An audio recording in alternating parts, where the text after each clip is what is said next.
やっほー皆さんこんにちは、くみです。今回の動画も見に来てくれてありがとうございます。今回は私のポッドキャストエピソード38撮っていきたいと思います。今日の日付は7月の15日です。7月15日の水曜日にこのポッドキャストを撮っています。みんな今週どうだった？はい。日本は超暑くなってきました。私の住んでる大阪はですね、毎日最高気温が34度とか33から35度とかくらいまで上がってます。はい。超暑いです。私はね、一日お家で働いてるので、基本的にはもうずっと一日家にいるんですけど、朝と夜ね、お散歩しに行ってて、毎日20分から30分くらい歩いてるんだけど、朝と夜なので、そんなに暑くないんですよね。暑いけど、それでもちょっと暑くなってきたけど、そんなにお昼の一番暑い時に出てるわけじゃないから、なんかわかんなかったんだけど、今日ね、買い物しに外に出かけたら超暑くてびっくりしました。と思って、こんなにもう暑くなってたんだと思ってちょっと、びっくりなんですけど、私は夏が大好きなので、もう暑くなってきてとっても嬉しいです。はい。今日はですね、ちょっとマイクもこんな感じで、服につけたら遠いかなと思ったので、こんな感じでやらせていただきます。皆さん私の変化に気づいたでしょうか？髪の毛染めました。はい、ちょっと暗くしたので、地毛っぽい感じの髪色になりました。どうでしょうか？ちょっとね、染めてからもう4日、5日くらい経って、だいぶもうすでにちょっと抜けてきたんだけど、結構真っ黒に染めたんですよね。ずっと明るかったので、ちょっと暗くしたいなと思って、地毛っぽい感じの髪色にしたくて、すごい一気に暗くしました。なのでちょっとみんなびっくりしたかもしれません。はい。そんなことはどうでもよくて、はい。今日の動画は話したいテーマがあって、日本人が初対面の人とよく話すテーマをちょっとみんなにシェアしていきたいなって思うのと、あとは初対面で、これはちょっと避けるべきかなっていう話題についてもお話ししていこうと思います。多分私の動画を見てくれてる人は、外国人の方が多いので、日本に来た時に実際に現地の日本人とお話ししたいとかさ、言語交換オンラインでしてますっていう人とか、日本に来た時にミートアップに参加したいんですっていう人とかもね、たくさんいると思うんですよ。で、やっぱり初対面で日本人と会う時に、何話せばいいかわかんないってね、みんな思ったりすると思うし、逆に多分、失礼な話をしたくないから、避けるべき話題ってあるのかなとか、いろいろ考えると思うんですよね。私も実際に英語をね、勉強する学習者の一人として、私のフィアンセを通して、たくさんのアメリカ人と出会うわけなんですけど、その時に、初対面の時に何話したらいいんだろうってめっちゃ思うんですよ。逆になんか、話しちゃいけない話題とか、なんか失礼になりたくないなっていろいろ考えちゃって、結局何話せばいいかわかんなくて、すごい受け身になっちゃうというか、聞かれたことについて、本当に答えるだけっていう感じになってしまったりするから、自分から話題を振っていくっていうのがまだちょっとね、私にとっても難しい部分ではあるんですけど、多分私と同じように、日本語を勉強してくれてるみんなも思うんじゃないかなって思ったので、今日はこのテーマについて話していこうと思います。今回の動画がみんなにとって役に立つ動画になったらいいなって思います。そして、皆さんチャンネル登録お願いします。あともうちょっとで4万人なんです。みんなの力を貸してください。お願いします。はい。ということで、早速本題に入っていきたいと思います。みんなは自分の国で、まず皆さんの国では、どんなことを話しますか？初対面の人と。多分ね、これあんま言語関係ないと思ってて、私気づいたんですけど、やっぱりそのアメリカ人の人と会うときに私がいつも質問されることって結局大体同じなんですよね。日本人が日本人同士で初対面で会話するのと、ほとんど同じような内容を聞かれるわけですよ。なので、私が今日言う、その初対面で話すテーマみたいな、トークテーマみたいなやつは、結局多分みんながいつも皆さんの国でみんなが初対面の人と会うときに話してる話題と、ほとんど同じなんじゃないかなって思います。なので結構当たり前の話になってしまうかもしれないんですけど、それをね、日本語でどういう風に質問したらいいかとか、どう言った方が自然なのかとかね、そういうのを勉強してもらえたらいいなって思ってます。はい。私がよく日本人同士で初めての人に会いましたとかね、例えばだけど、想像してみて、ミートアップとか行くことないけど、なんか本当に全く知らない、私の友達の友達とかでもなくて、全く知らない人と初めて会いました。で、フリートークみたいな感じで話してくださいってなったら、私だったらどんなことを話すかなっていうのをちょっと考えてみたんですけど、多分私だったら、まず聞くのは、趣味についてですね。あと、出身地ですね。出身地と趣味についてと、多分、ペットはとかそういう話とか、好きな食べ物とか、大体なんかそういうテーマだよね。もう本当に当たり前の話だと思うんですけど、一番なんか当たり障りのない、本当になんか誰に聞いても別に失礼にもならないし、気まずくもならない話題っていうのは趣味なんじゃないかなって思います。だから私は多分一番最初に聞くのは趣味かな。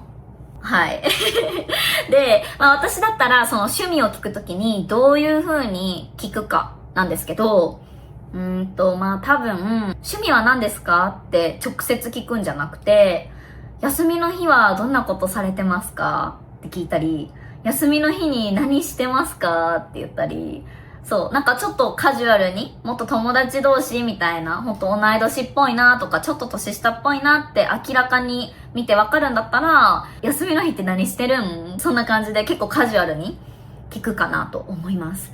けど、やっぱり初対面の人だったら、私はなるべく、年齢関係なく一番最初は敬語を使うようにしていますね。やっぱり失礼になりたくないので、はい。だし、敬語を使われて嫌な気持ちになる人はいないと思うので、なので、一番安全なのは、休みの日は何されてるんですかって聞くのがいいんじゃないかなと思います。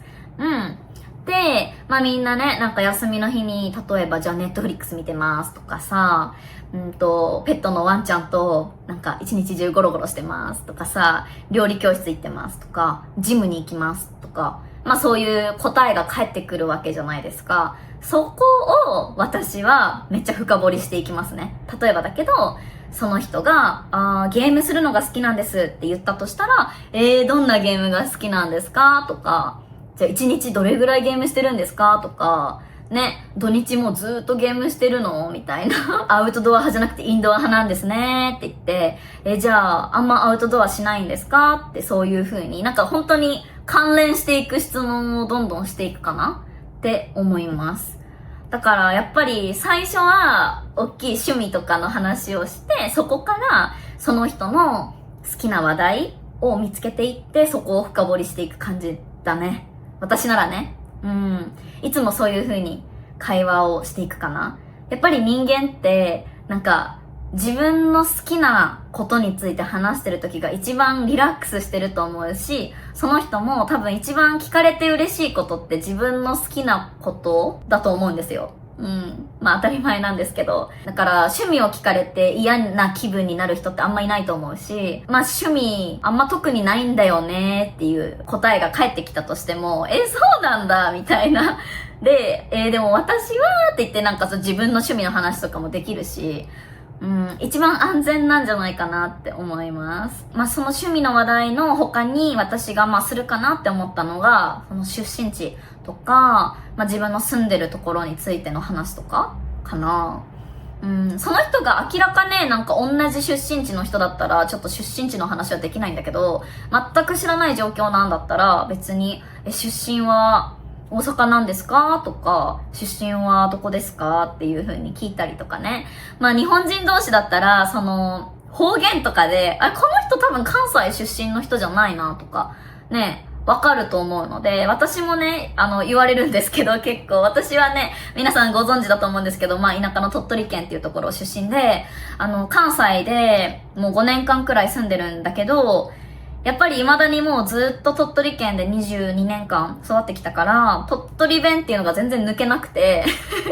で、関西にいるときはなるべく鳥取弁を出さずに、標準語で話すようにしていて、自分の生徒さんとかもそうですけど、標準語で話してるんだけど、やっぱりところどころのこのアクセントというか、イントネーションが、関西出身の人は関西弁のイントネーションがあるから、くみちゃんって出身関西じゃないよねみたいな、どこ出身なのっていう風に質問をされること多いですね。だから多分初対面の人と会った時に、出身多分関西じゃないですよね。どこ出身なんですかみたいな感じで、出身地の話をするっていうのも結構あるかもしれません。はい。私もよく聞かれるしね。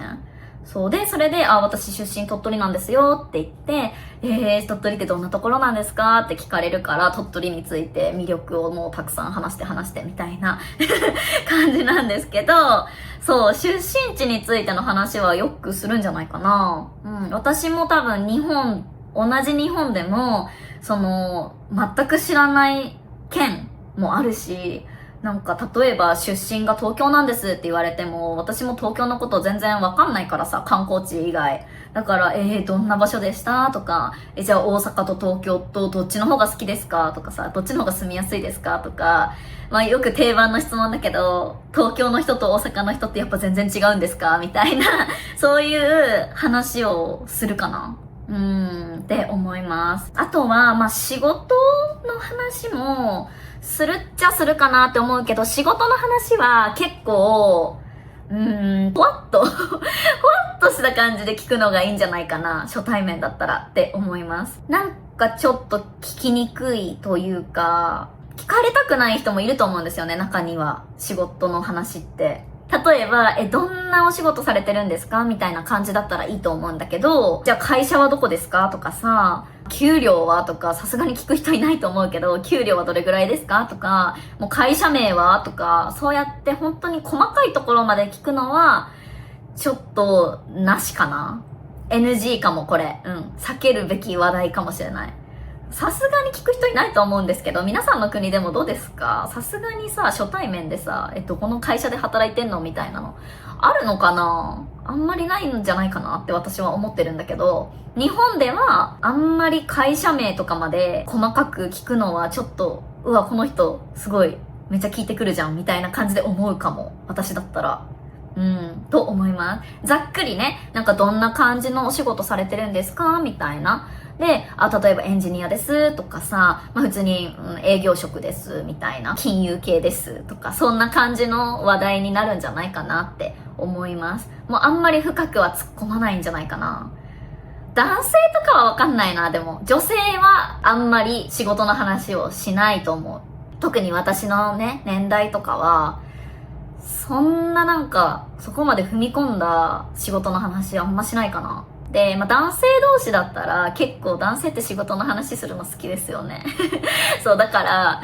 会社名とかもね、伝え合って、じゃあどれぐらい稼いでんのとかそういう話もするのかもしれないんですけど、一般的にあんまりそういう踏み込んだ話はしないんじゃないかなと思います。はい。そういう感じで、どんな仕事してんのっていう話をしたりだとか、あとはもう当たり障りのない会話だったら、今住んでる場所についての話とかかな。例えば大阪のどこに住んでるのとかさ、そのエリアはどんな感じの場所なのみたいな話をしていくのかな。と思います。けどやっぱりさ、一番いい話題って多分趣味だと思うな。誰もが不快な気持ちにならない話題って、趣味とか自分の好きなこと、相手の好きなことについて聞いて、そこからその人の好きな話題をどんどん広げていくみたいなのが初対面の人との話題で一番多いんじゃないかなと私は思っています。はい。どうでしょうか？結構当たり前のことだと思うんだけど、皆さんの国ではどんな話題をお話しするんでしょうか？はい。ということで、日本人が初対面で日本人同士でする話題って言ったら、休みの日は何してるんですかっていう感じでね、趣味の話をする。あとは、出身地と、お仕事、ちょっとざっくり仕事とか、住んでる場所についての話とか、そんな感じなんじゃないかなって思います。大学生の時の話とかもね、あるかもしれないよね。大学はここに行ってたんですけど、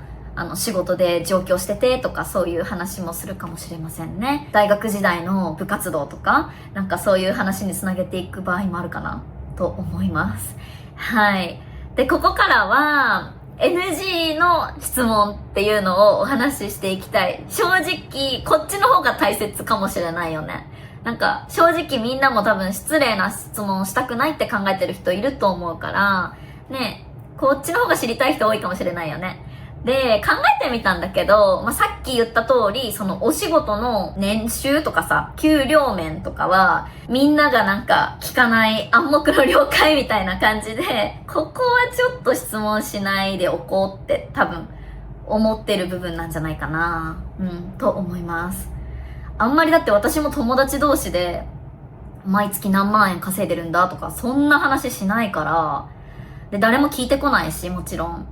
そう。だからなんかそういうのはやっぱり日本人にとってちょっとタブーというか、初対面で聞く質問ではないかなと思います。あとは、結婚とか子供とかの話かな。その人が明らかに指輪してて、結婚してるんだなっていうのが分かったりしたら、とか、趣味とかの話をしていく中で、彼氏さんとか旦那さんとかの話題がもう向こうから出てきたら、もちろんそれは全然質問する分にはいいと思うんですけど、なんかこの人全くわかんないなっていう状況で、彼氏さんいるんですかとか、結婚されてるんですか、ご結婚されてるんですかみたいなのは、あんまり聞かないのかなと思います。もう本当に仲がいい感じで、最初っから結構友達っぽい感じなんだったら、彼氏おるんとか、どう接してんのみたいな、そういう話題になることはあるかもしれないんですけど、特に結婚してる相手とかに対して子供の話をしたりするっていうのは、ちょっと、センシティブな話題ではあると思うので、考えた方がいいと思いますね。あんましないかなと思います。あと、結構海外では多分宗教とか政治に関する話題って NG だったりするじゃないですか。日本ではどうなのかっていうと、もう正直その話題を話したことがない。初対面で。だからNG というか、そもそもみんな多分あんまり興味がない。あんまり初対面で政治の話をしようってならないと思うし、宗教の話とかもね、日本人であんまり無宗教の人が多いと思うので、そうなので、そういう話題にそもそもならないですね。だから、それをちょっと聞かれたら別に NG とか失礼だなって思うわけじゃなくて、ちょっとびっくりするかもね。外国人だからねって思うと思うけど、そう。だけど、そんなこと私は、話したことはないですね。宗教とか、政治についてはないですね。話さないです。別に NG ってわけじゃないかも。ただ、全然話さないっていうだけで。あとは、年齢とかは、正直、普通に聞いたりもするんじゃないかな、と思います。結構年齢聞かれることあるんじゃないかな。別に聞かれてもうわ、年齢聞いてきたって思うわけじゃないと思うんだけど、そこはやっぱり相手の出方を見つつっていう感じかな。ちょっと駆け引きある感じはするかもしれません。この人に年齢聞けるかな聞けないかなって思いながら、いけそうだなって思ったら、失礼なんですけど、おいくつなんですかみたいな感じで聞いてみたりするかな。でも別にそんな年齢知りたいってならなくないですか相手の。別に年齢聞いたところでって感じだから、私はそんな年齢を聞くことはないかなと思うんだけど、例えばそれが合コンとかで、本当に彼氏彼女を探しに来ててっていう場だったら全然あると思う。何歳ですかみたいな。おいくつなんですかみたいな。そういうのは全然聞かれると思います。けど、そういう合コンとかの場じゃないんだったら、あんまり年齢について聞くっていうのはないかもね。大体わかるしね、見た目で。大体この人30代ぐらいかなとかさ、20代後半ぐらいなのかなとかって予想できるじゃん。だから、あんまり細かく年齢を聞くっていうのはないかな。し、聞かれてね、もちろん嫌な気分になる人、特に女性とかは、あると思うので、聞かない方がベターかなと思います。はい。そう。なので、まとめると、日本人に初対面で会うときに避けるべき話題としては、仕事の給料についてとか、結構詳しい会社名とか、そういうのはあんま話さない方がいいのかなと思います。あとは、結婚とか、子供についてとか、そういうのは、ちょっとセンシティブな話題かなと思います。例えば付き合ってる人がいて、まだ結婚しないのとか、結婚してる人に対して、子供は作らないのみたいな、そういう話題は、避けるべきだと思います。でも正直それって多分海外でも一緒ですよね。日本だけじゃないと思う。みんながちょっとやっぱそこはセンシティブに考える質問なんじゃないかなと思うので、皆さん、そもそも質問しないのかなって思うんですけど、はい。それはちょっと気になるところではあるので、皆さんね、この動画を見た人はぜひコメントで教えてほしいです。海外では全然、例えば子供いるんですかとかそういうのは普通に聞くんですか？どうなんですか？結構気になります。あと、給料の面とかね。どれぐらい稼いでんのみたいな、そういう質問するの？すごい気になるんだけど。はい。ぜひコメントで教えてくれると嬉しいです。はい。そんな感じかな。あと何があるかな？ちょっと考えるね。すいません。私本当にいつも台本とかを考えてなくて、これは私のポッドキャストで、いい面でもあり悪い面でもあると思うんですけど、私は本当に台本を考えないんですよ。何を話そうかなっていうのだけ決めて、カメラのスタートボタンを押して今話してる状況なので、ちょっとね内容が薄くなってしまったら困るので、ちょっと待ってね、考えます。体重とかあとあんまり聞くべきではないのは体重とかかな。当たり前だよね、でもね。体重なんて聞く人いないよね、初対面で。だから正直、本当に皆さんの自分の国の感覚と、ほとんど同じなんじゃないかなって思います。どうでしょうか？違ったら教えてください。今回は日本人がよく話す話題と NG な話題についてちょっとだけお話ししてみました。はい。意外と NG の話題があまりなかったっていうのがオチなんですけど。はい。皆さんは逆に日本人と会話してて、こんなこと聞いてくるんだみたいな、ちょっとびっくりした質問とかはありましたか？今までどうですか？日本人に聞かれて嫌だったこととか、ちょっと自分の国とのギャップを感じたこととかがあったら、ぜひコメントでシェアしてくれると嬉しいです。でね、私今、日本人がよく初対面の人と話す話題と NG の話題みたいなのについてちょっと話したんですけど、正直、初対面の人と会うときに、みんなは外国人なわけじゃないですか。だから日本人の人と会ったときに聞かれること、日本人に聞かれることって、質問決まってると思ってて、今まで私が話した内容ももちろん聞かれるかもしれないけど、みんなが絶対に聞かれることって、なんで日本語勉強してんのとか、いつから日本語勉強してるんですかとか、日本のアニメが好きで勉強したのとか、日本の食べ物が好きなのとか、日本の文化が好きなのとかさ、絶対そういう質問はみんなされると思うんですよ。日本に何回来たことがあるのとか、じゃあどこ行ったのとかさ、絶対聞かれるじゃん。で、それはみんなはマストで聞かれることだと思うので、それらの質問は、もしね、日本人とスムーズにコミュニケーションしたいって思ってるんだったら、答えれるようにしておくべきなのかなって思います。もう絶対聞かれるからね、毎回。だし、一回もう自分の中でテンプレみたいなのを作っちゃったら、もうずっとそれ言ったらいいだけだし、本当に毎回聞かれること同じだと思うのでそれをね、ある程度自分の中での答えが分かっておくと、いつどんな時に新しい人に出会ったとしてもそれをね、答えれると思うし、何回も何回も新しい人に出会って数当たっていく中で、こうした方が良かったのかなとか、例えばね、2年ぐらい勉強してますって答えた後に絶対次に聞かれる質問って、どうやって勉強してんのっていう質問が来るんだなとか、なんとなく分かってくると思うんですよ。日本語の勉強についてとかさ、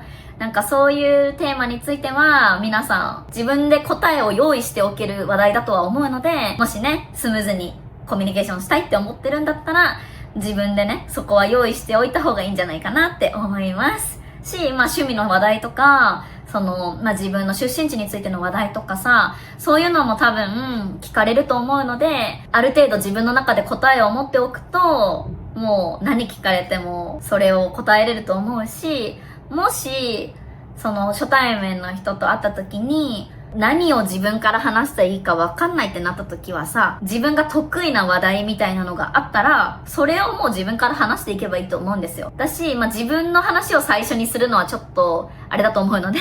自分が趣味についての話題が得意だなって思ってるんだったら、相手にまず趣味の話を自分からふっかけたらいいと思うんですよ。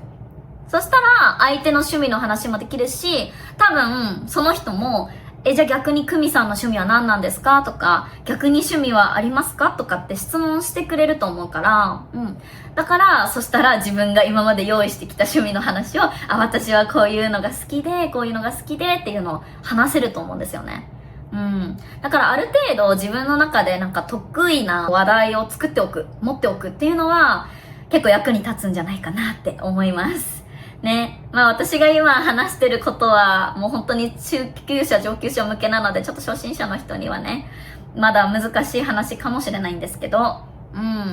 私も実際英語で気づいたことは、皆さんね、私に初めて会った時に聞いてくれることって絶対、私の出身地についてなんですよね。と、あと今どこに住んでるのっていう話。で、私が大阪に住んでますって言って、出身は鳥取県ですって言って、そしたら鳥取と大阪はどれぐらい遠いのとかさ、どうやって毎回帰ってるのとか、どれぐらいに帰ってるのとかさ、月何回ぐらい帰ってるのとか、そういう質問をされるわけですよ。でもう決まりきった質問なので、やっぱ毎回、鳥取は何が有名なのとかね。だから私ももう自分の中で答えがパターン化されてきたというか、だからもうこの話題については私何聞かれてももう結構答えれるぞって、自信を持って答えれるぞって思ってきて、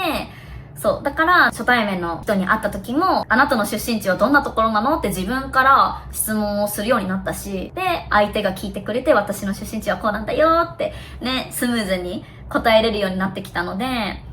それはちょっとチートかもしれないんですけど、自分の中で自分の得意な話題、テーマを一つ、二つ、三つくらいは持っといて、その話題について相手に質問するみたいなのはいいかもね。と思います。はい。今回の動画はちょっとこの辺で終わろうかなと思うんですけど、今回の動画はどうだったでしょうか？ここまで最後まで聞いてくれた皆さん、本当にありがとうございます。さっきも言ったんですけど、私の YouTube 年内に5万人行きたいって思っていて、もうすぐ4万人なので、まだまだチャンネル登録忘れてる人いると思うので、もしチャンネル登録してないよっていう人は、ぜひチャンネル登録してくれると本当に嬉しいです。皆さんのおかげでいつも楽しく YouTube 続けられているので、コメントも高評価も本当に励みになるので、皆さんたくさん待ってます。今回の動画もいいなと思ったら、グッドボタンとチャンネル登録とコメントを残してくれると嬉しいです。また次の動画でお会いしましょう。バイバイ。